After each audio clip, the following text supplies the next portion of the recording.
Uma ameaça crescente preocupa autoridades de saúde do planeta inteiro. A superbactéria indestrutível, resistente a todos os antibióticos, já existe. Ela foi encontrada na China e recentemente apareceu também na Dinamarca. Essa semana, um estudo encomendado pelo governo britânico disparou o alerta. O uso exagerado de antibióticos em animais, muitas vezes para acelerar o crescimento deles, é um dos motivos para o surgimento dessas bactérias superresistentes. Você vai saber agora como a nossa relação com os antibióticos está agravando esse problema. Quem explica é o Dr. Drauzio Varela.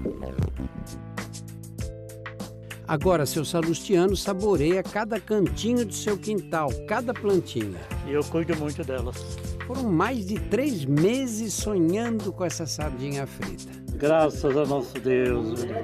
Não é qualquer um que, aos 80 anos, sobrevive ao ataque de uma superbactéria agressiva como a KPC. Se essa bactéria estiver no sangue, a mortalidade pode chegar até 50% a 60%. A KPC escolheu se alojar no pulmão do seu Salustiano, que na época estava na UTI por causa de uma pneumonia. O resultado, uma infecção gravíssima. Medo de... E a vida é muito valorosa, eu não sabia que era tão valorosa a vida. Até completar o tratamento, uma combinação de antibióticos injetáveis, seu Salustiano ficou 1 mês isolado numa ala especial em que o ar é constantemente filtrado. Para entrar aqui, só com luvas e avental.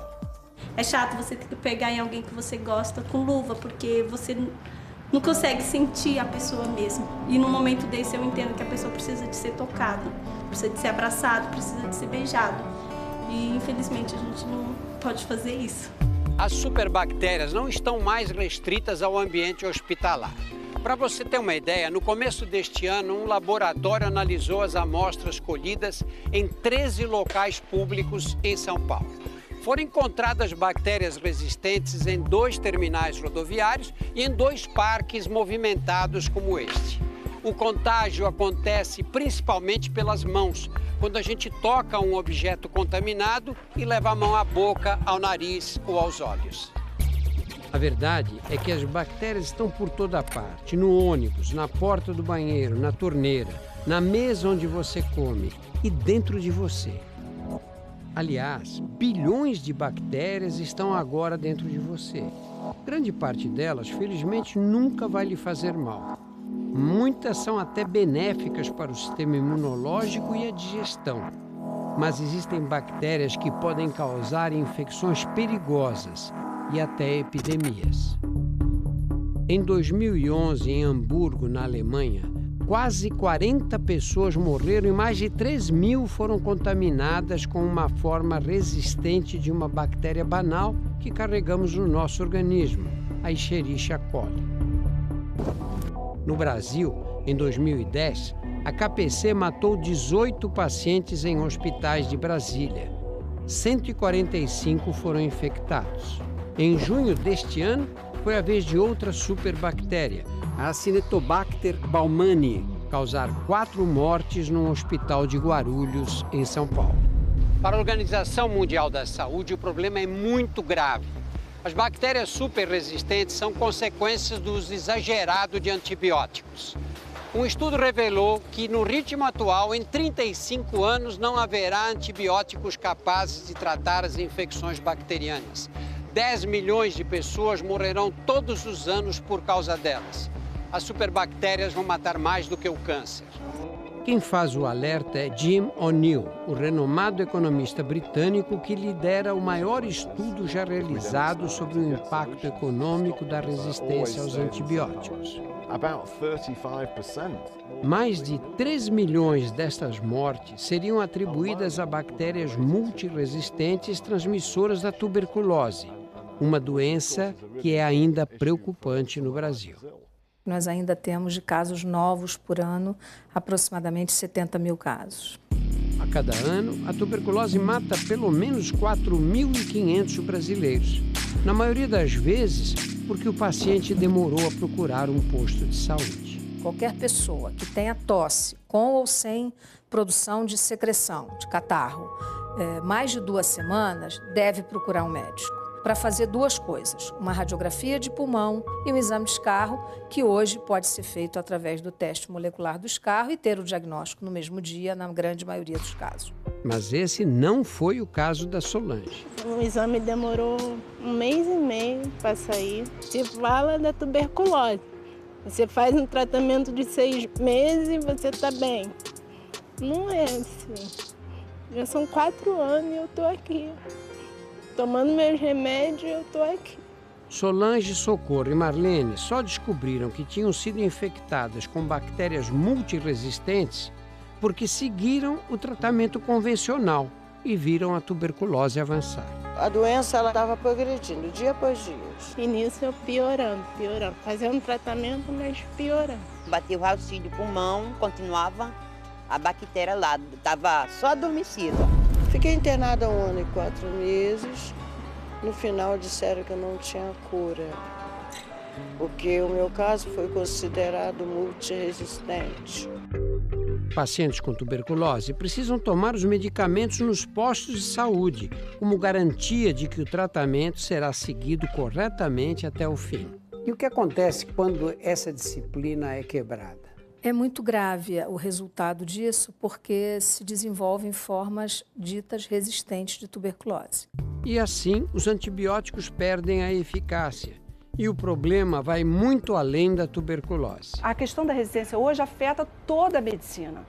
Não adianta eu só investir em tratamento de transplante, em câncer, porque o indivíduo faz um tratamento caríssimo e depois morre da infecção bacteriana, que ele adquire logo em seguida. Nós corremos o risco de voltar à era pré-antibiótica, né?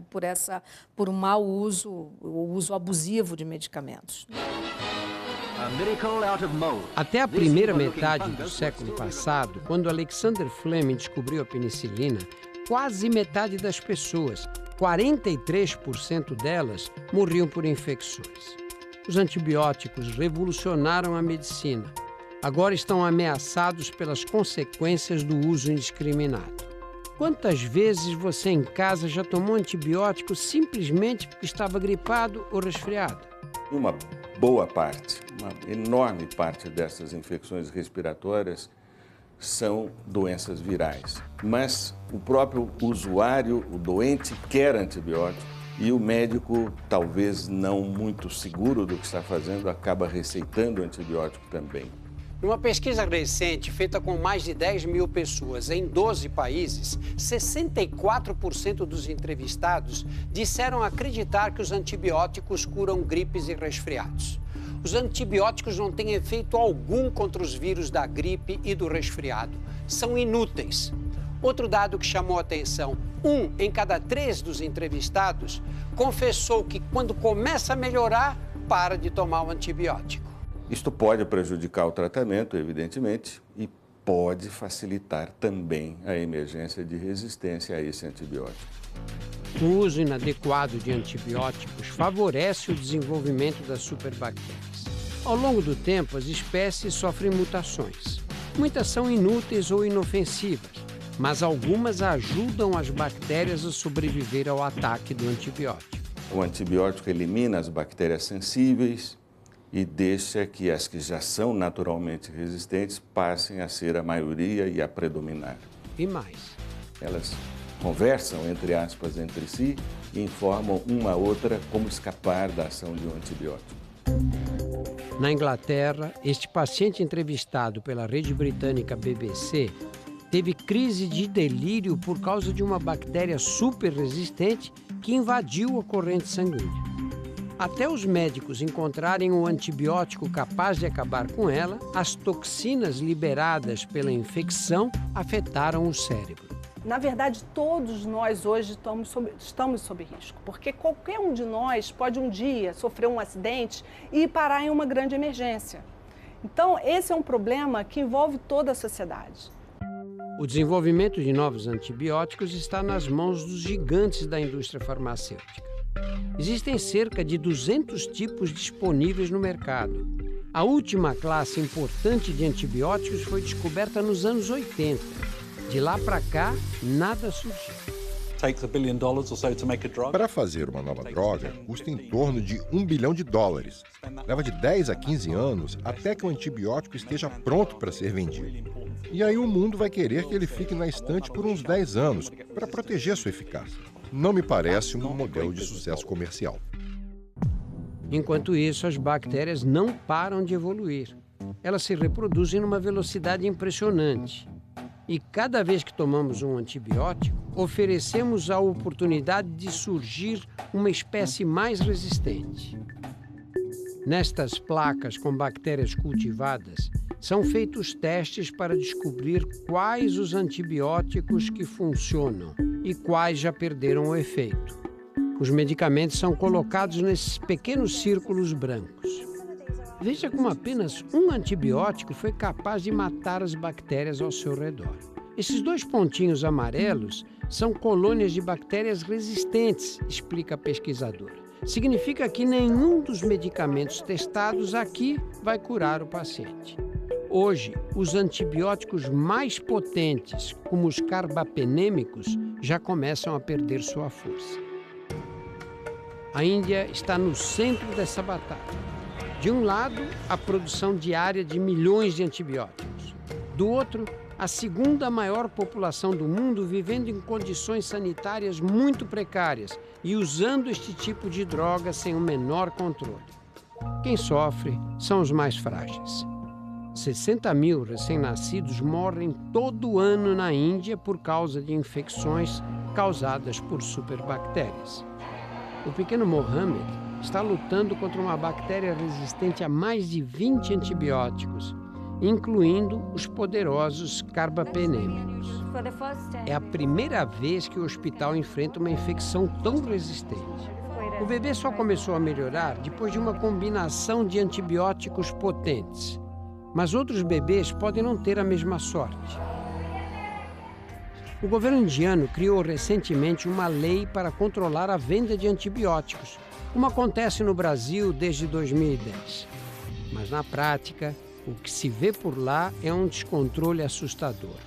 Com uma câmera escondida, um repórter da rede britânica BBC conseguiu comprar carbapenêmicos sem qualquer receita e, pior, em doses únicas. Se você pensa que nós aqui no Brasil estamos muito longe do problema que os indianos enfrentam, saiba que, graças ao turismo aéreo, em poucas horas, as bactérias de lá podem chegar a qualquer lugar do planeta, inclusive aqui. Não adianta a gente continuar com apenas desenvolvendo novas drogas. Nós precisamos também desenvolver novas terapias, como vacinas ou terapias que aumentem a imunidade, os mecanismos de defesa do paciente contra as bactérias. Se conseguirmos impedir que cada vez mais pessoas peguem gripe, por exemplo, reduziremos também o número de infecções decorrentes das gripes. Como consequência, o uso de antibióticos vai cair. Enquanto as novas vacinas e os novos antibióticos não chegam, existem medidas simples para proteger a sua família das superbactérias. Lavar as mãos com muita frequência, água e sabão. Lavar as mãos quando chegar em casa do trabalho, depois que for ao banheiro, quando for manusear alimentos. Lavar as mãos antes das refeições. Álcool gel também funciona bem, mas isso quando as suas mãos não estiverem visivelmente sujas. Pergunte sempre ao médico se o antibiótico é realmente necessário para o seu caso. Se for, faça o tratamento até o fim. Não guarde nem jogue no lixo os comprimidos que sobraram. Existem farmácias que recebem sobras de medicamentos para fazer o descarte adequado. Pense 2 vezes antes de se automedicar. Faça sua parte para não criar novas superbactérias.